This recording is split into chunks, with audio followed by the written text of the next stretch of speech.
पांडवों को तो कोई अपना घर भी किराए पे नहीं देता। बहुत बड़ी चूक होगी, हमने तो इन्हें देश दे दिया और प्रदेश दे दिया। भारतीय जनता पार्टी के लोग भी ये कह रहे थे कि मध्य प्रदेश जैसे राज्य में कांग्रेस की सरकार बनेगी।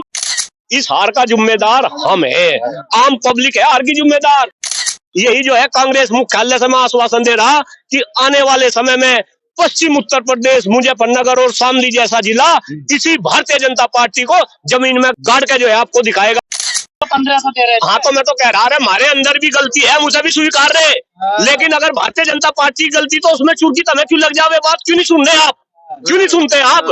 क्या दिक्कत है? आप भी दिख लिए क्या? अरे आप जैसे युवा पत्रकार भी जब दिख जाएंगे तो इस देश का क्या हाल होगा ये भी सोचो। हमने तो अपना जैसा तैसा करके टाइम निकाल लिया, आने वाले टाइम में तो हम कहाँ जाओगे? 3 चीज दे दो, उन्हें शिक्षा दे दो, उन्हें स्वास्थ्य दे दो और उन्हें न्याय दे दो। इसके अलावा आप देश की जनता को अगर कुछ भी मुफ्त में दोगे तो आप देश को कमजोर करोगे और देश की जनता को आप अपाहिज कर देंगे। राजनीति के अंदर जो है धर्म का चश्मा चढ़ जाना है भाई, उस चश्मे को उतारना थोड़ा सा मुश्किल है। मैं भी ऐसा ही आदमी था, मैं भी आज से अगर कुछ समय पहले की बात करूं, मैं भी नहीं भाजपा वालों की बात कर रहा था, लेकिन वो चश्मा मेरे ऊपर से उतर गया। अब धीरे धीरे लोगों का चश्मा उतर रहा। सटीक खबरों का सीधा असर। आप देख रहे हैं एनसीआर समाचार। क्यों जा रहे हैं मंदिर? नहीं, कांग्रेसी मंदिर जाना छोड़ दे, मतलब नहीं। अगर मैं ये नहीं कह रहा कि नहीं आप एक बात बताओ, मतलब मंदिर में जाना छोड़ दे क्या? अरे भाई मैं तो कह रहा राजनीति में धर्म की बात ना करो। अगर राजनीति में धर्म की बात होगी, जो दूसरे असली मुद्दे हैं, शिक्षा के मुद्दे हैं, स्वास्थ्य के मुद्दे हैं, हम यहाँ कांग्रेस मुख्यालय में खड़े, मेरे ख्याल से AQI कितना होगा, एयर क्वालिटी इंडेक्स 400 से ऊपर होगा। क्या कोई पर्यावरण की बात कर रहा? आज इस देश में सांस लेने के लिए हवा नहीं बची, पीने के लिए पानी नहीं बचा, खाने के लिए शुद्ध खाद्यान्न नहीं बचा, हमारी शिक्षा व्यवस्था अच्छी नहीं बची। और मैं तो कह रहा मोदी जी को हमने प्रधानमंत्री बनाया था 9 साल पहले, उन्होंने जो मुद्दे जिन मुद्दों को लेकर आए थे, कांग्रेस ने भी नहीं बनाए ना। देखिए नहीं, नाम में बनाए कांग्रेस ने मुद्दे। तो भाई ये तो कांग्रेस को भी आत्मचिंतन करने की जरूरत है। यही तो मैं कह रहा, कांग्रेस को भी आत्मचिंतन करने की जरूरत है।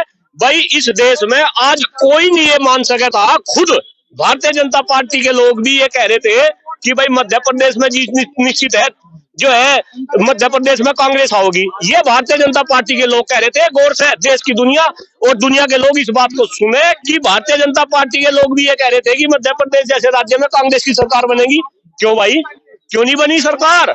इस पे भी मंथन करना पड़ेगा, इसमें कांग्रेसियों को भी मंथन करना पड़ेगा और देश की जनता को भी मंथन करना पड़ेगा। मैं आपको बताऊं, वोट डालने कौन है? हाँ, इस हार का जिम्मेदार हम है, आम पब्लिक है हार की जिम्मेदार। मैं आपको बताऊं, इस देश के अंदर तेलंगाना में जीत का श्रेय किसको जाएगा? नहीं, तेलंगाना में जीत का श्रेय जाएगा जो पड़ोसी राज्य है कर्नाटक, वहां पे हम जीते। इसके बाद में उसका असर तेलंगाना में देखा गया। तेलंगाना में जीत का श्रेय जाएगा राहुल गांधी जी को।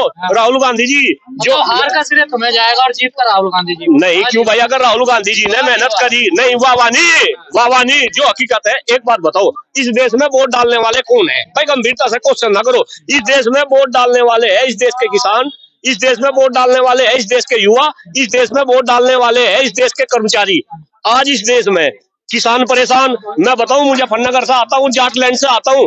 मुजफ्फरनगर के अंदर शामली बराबर में जो है जिला है, शामली जिले में 90 दिन तक बेचारे किसान 3 महीने तक जो है ऐसे ही धरने पे बैठे रहे। उन्हें अपना 5-7 दिन पहले धरना खत्म किया। अरे यहाँ किसानों का इतना बुरा हाल। इसके बाद आप युवाओं की बात कर लो, आप तो सारे युवा खड़े हैं यहाँ पे। देश में बेरोजगार खत्म हो रहे, बेरोजगारी चरम पे है, तो भाई इन युवा की नहीं सुनी जा रही। इसके बाद कर्मचारी, आप देख रहे होंगे पुरानी पेंशन बहाली को लेकर कर्मचारी किस तरीके से संघर्ष कर रहे थे। क्यों भाई? तो फिर क्यों नहीं मुद्दे बनाए कांग्रेस ने ये? अरे कांग्रेस हाँ, बात आपकी सही है। जब देश की जनता पे यूं राजनीति के अंदर जो है धर्म का चश्मा चढ़ जाना है भाई, उस चश्मे को उतारना थोड़ा सा मुश्किल है। मैं भी ऐसा ही आदमी था, मैं भी आज से अगर कुछ समय पहले की बात करूं, मैं भी नहीं भाजपा वालों की बात कर रहा था, लेकिन वो चश्मा मेरे ऊपर से उतर गया। अब धीरे धीरे लोगों का चश्मा उतर रहा। मैं परसों बागपत जिले में था और मैं एक गाँव में था, ग्रामीण क्षेत्र से मैं बिलोंग करता हूँ और गाँवों के लोगों के बीच में मैं रहता हूँ। वहां पे एक बुजुर्ग आदमी थे 90 साल के, मेरी उनसे बात हो रही थी परसों, तो उन्होंने पता क्या कहा, 10 साल पहले वे क्या कह रहे थे? 10 साल पहले वही बुजुर्ग आदमी मुझे ये कह रहे थे कि भाई भाजपा को जिताओ। अब मैं उनसे पूछता था 10 साल पहले कि भाई भाजपा को क्यों जितावे, तो वे कहते थे मोदी योगी आएगा, देश से महंगाई खत्म होगी, काला धन जो है वापस आएगा, भ्रष्टाचार खत्म होगा, किसानों की आमदनी ये दुगनी कर देंगे, गंगा को निर्मल एवं पवित्र कर देंगे। अब उन्हीं इंसान से, उन्हीं बुजुर्ग आदमी से मैं परसों बागपत में बात कर रहा था। पता उन्होंने क्या कहा? हो सके कुछ लोगों को ये बात अटपटी लगे, मेरी भाषा है मर्यादित हो सके, क्योंकि अभी भी मैं एक टीवी चैनल की डिबेट पे था, वहां पे इस बात पर जो है बवाल मच गया। उन बुजुर्ग आदमी ने कहा भाई बहुत बड़ी गलती कर दी, पर रणबू को तो कोई अपना घर भी किराए पे नहीं देता और बहुत बड़ी चूक होगी, हमने तो इन्हें देश दे दिया और प्रदेश दे दिया। कहीं ना कहीं आज लोग इस बात को समझ रहे कि आपने किसको क्या दे दिया। इस देश में इन्होंने सांस लेने के लिए हवा नहीं छोड़ी, पीने के लिए पानी नहीं छोड़ा, खाने के लिए शुद्ध खाद्यान्न नहीं छोड़ा, हमारी शिक्षा व्यवस्था अच्छी नहीं छोड़ी, बेरोजगारी इस देश में चरम में, और फिर भी आप भी जो है ऐसी बात कर रहे हैं, कैसा काम चलेगा? अरे आपका स्वास्थ्य इस देश की नस्ल खत्म होते लग रही श्रीमान जी। देखो ये बुजुर्ग आदमी मेरे पास में खड़े, जैसा स्वास्थ्य मेरे बाबा जी का था, बात होंगे पूरी कांग्रेस की बात बताएंगे। जैसा स्वास्थ्य मेरे बाबा जी का था ऐसा स्वास्थ्य मेरे पिताजी का नहीं रहा, जैसा स्वास्थ्य मेरे पिताजी का था ऐसा स्वास्थ्य मेरा नहीं, और जैसा स्वास्थ्य मेरा है ऐसा स्वास्थ्य आप जैसे बच्चों का नहीं। क्यों भाई ये नस्ल बिगड़ने लग रही? क्या राजनीति में स्वास्थ्य की चर्चा हो रही? क्या राजनीति में जो मुद्दे है वे मुद्दे तो गायब है? वह हिंदू मुस्लिम जाति धर्म संप्रदाय, और मैं तो हिंदू मुस्लिम भी कह रहा पूरी गंभीरता के साथ।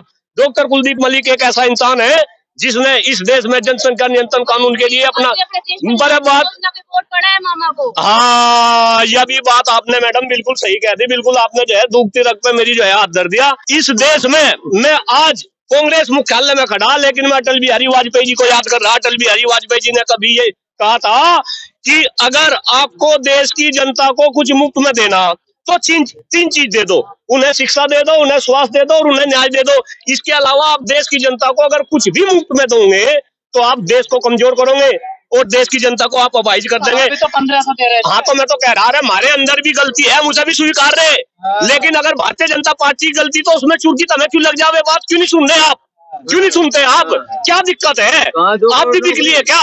अरे आप जैसे युवा पत्रकार भी जब दिख जाएंगे तो इस देश का क्या हाल होगा ये भी सोचो। हमने तो अपना जैसा तैसा करके टाइम निकाल लिया, आने वाले टाइम में तुम कहाँ जाओगे? आप युवा की बात करो, आप धर्म तक क्यों लेके जा रहे हैं? आप बताओ जी। आप बार बार धर्म की बात कर रहे हैं। जब कमलनाथ धीरेन्द्र शास्त्री को लेकर साथ घूम रहे, वोट मांग रहे, तब कहाँ थे कांग्रेसी? हाँ, मैं कह रहा अगर भाई वे भी धर्म को लेकर आ रहे तो गलत कर रहे हैं, परिणाम आगे ना। अरे अब देश की जनता कहीं ना कहीं भाई सबको जो है जवाब देने का काम करेगी और देश की जनता समझेगी। आज गरीब का बच्चा, इतने लोग यहाँ पे है, किसी में हिम्मत है कि गरीब का बच्चा अपने बच्चों को पढ़ा ले? मैं आपको बताऊं, जब गरीब का बच्चा बेचारा सुबह उठता है, उसे अच्छे से नाश्ता नहीं मिलता, उसके लिए गाड़ी नहीं आती स्कूल की, वो सरकारी स्कूल में जाएगा, बात कंप्लीट होने दो। सरकारी स्कूल में वो सरकारी खिचड़ी खाएगा। कैसी खिचड़ी? उसमें मच्छर पड़े रहेंगे, उसमें जो है छिपकली पड़ी रहेगी। और अमीर का बच्चा क्या करेगा? अमीर का बच्चा सुबह सुबह हॉर्लिक्स पिएगा, बादाम का दूध पिएगा। इसके बाद जो है प्राइवेट स्कूल की बस आएगी, एसी बस में वो बैठ कर जाएगा। फिर वो क्या करेगा? अब आप एक बात बताओ, जब ये दोनों बच्चे निकलेंगे अपनी एजुकेशन लेकर, फिर दोनों में कंपटीशन होगा। कंपटीशन में हॉर्लिक्स बादाम पीने वाला जीतेगा या ये खिचड़ी खाने वाला जीतेगा? तुम समझ जाओ। सही को सही मैं नहीं घुमा रहा। अरे मैं नहीं घुमा रहा भाई, घुमा तो इस देश की मीडिया रही, इस देश की मीडिया घुमा दी। और मैं बताऊं, मैं तो बड़ा जो है बात चंबित हो रहा कि आप जिस तरीके से बात कर रहे, जितने भी भाई यहाँ खड़े जिन्होंने ये माइक मेरे सामने लगा रखा, मेरे ख्याल से सबकी उम्र 18-28 के बीच में होगी। और आप ही मोदी जी चिल्लाते हैं ना, भाइयों बहनों मेरा देश युवाओं का देश है। मैं आपसे पूछ रहा कि युवाओं के लिए क्या कर दिया? युवा तो इस देश का बर्बाद कर दिया।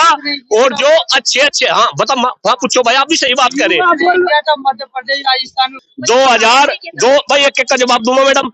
2014 में मोदी जी प्रधानमंत्री बनाए थे, आपने भी वोट तो नहीं दी होगी। अरे भाई मैं भी खुल के कह रहा, मैं भी नहीं वोट दी थी। अरे बात तो सुन ले मेरे भाई, पहले मेरी कंप्लीट हो। मैं भी भक्त था, ये भक्ति का चश्मा मेरे ऊपर से उठ गया। और आज इन्हीं भारतीय जनता पार्टी वालों की छाती पे चढ़ के डॉक्टर कुलदीप मलिक बोल रहा। और भाई मैं तो ऐसा क्रांतिकारी जगह से आ रहा, मुजफ्फरनगर जिला पश्चिम उत्तर प्रदेश के अंदर वो जिला है जिसने भारतीय जनता पार्टी को विश्व की नंबर 1 पार्टी बनाया। आप याद करो, हिंदू मुस्लिम की बात हुई, मुजफ्फरनगर जिले में दंगा हुए 2013 में, और उन दंगों के बल पे भारतीय जनता पार्टी अब जो है विश्व की नंबर 1 पार्टी है। लेकिन मैं आपको आश्वासन दे रहा, यही जो है कांग्रेस मुख्यालय से मैं आश्वासन दे रहा कि आने वाले समय में पश्चिम उत्तर प्रदेश मुजफ्फरनगर और शामली जैसा जिला इसी भारतीय जनता पार्टी को जमीन में गाड़ के जो है आपको दिखाएगा। आप क्या बात कर रहे हैं जी? 111 नंबर पे